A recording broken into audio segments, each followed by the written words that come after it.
Welcome back to the Navy Sports Magazine as Navy gets set for Army in multiple competitions this weekend. Just beat them in basketball on Monday night, and this weekend going to try and beat them in rifle as well. With us now, of course, in his 17th season at the Academy is Coach Bill Kelley. And for you as a coach, you know, being here 17 years, I'm sure the mode stays the same. You're trying to beat Army, but for you as a coach, does this particular competition ever get old, going up against the arch rival? Never.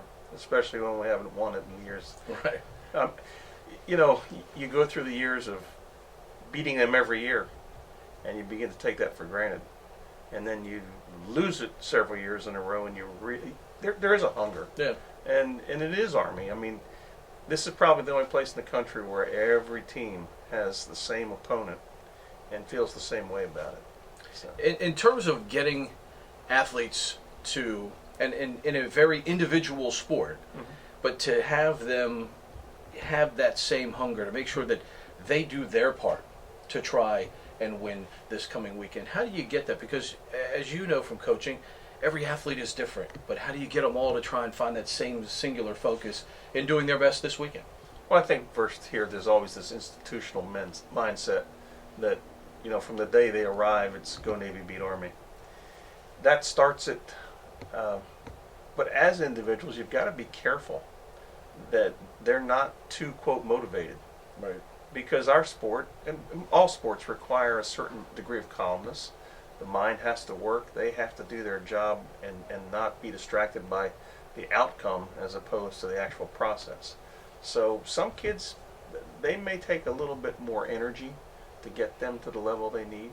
And this is something they learn through the season. Others, they're on autopilot. I mean, they know what they need. They've got a plan, and they know it's Army. You don't have to tell them. They're ready to go. And frankly, I'd say that's 90% of our team.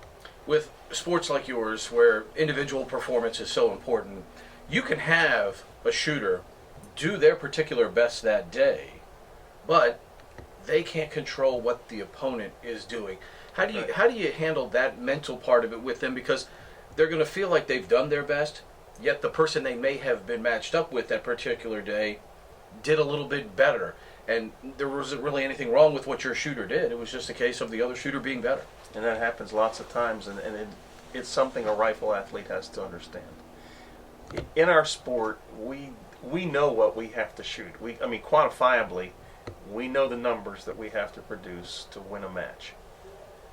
And in the back of an athlete's mind in rifle, that's a number that it sits there, but it's not the focus of your competition. It's a goal, but if you're thinking about that number, you can't be doing what you're supposed to be doing to reach that number. It's sort of a...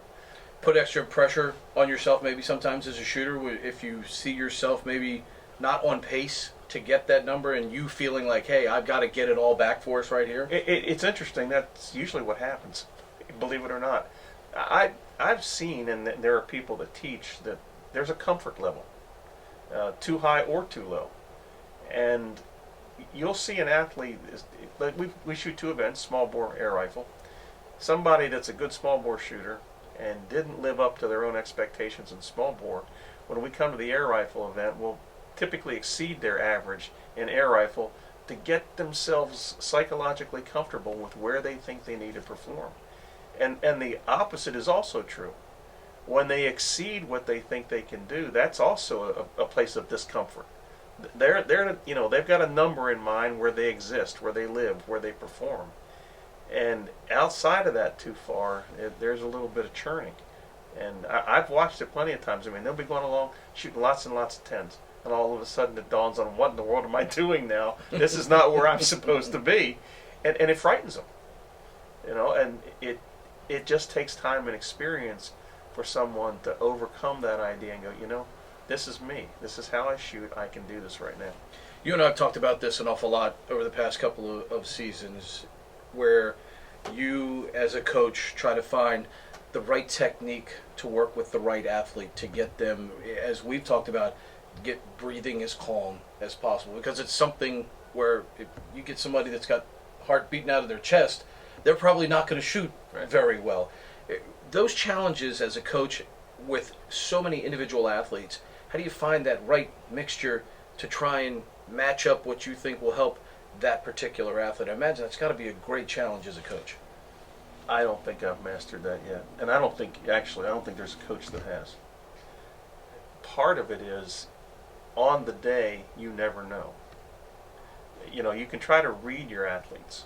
You have a plan, you have a routine, and you want to see them in that routine, the same way every time.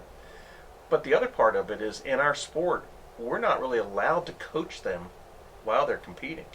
The only way I can communicate with my athletes while they're actually competing is to have them stop shooting. Someone has to go into the range, tell them to stop shooting, and come out and see me. Right. Well, that's not really good. They're going along good or bad, and all of a sudden I see something that needs to be corrected. 90% of the time, the last thing they need is me to stop them. And our sport really requires that the athletes are self-coached.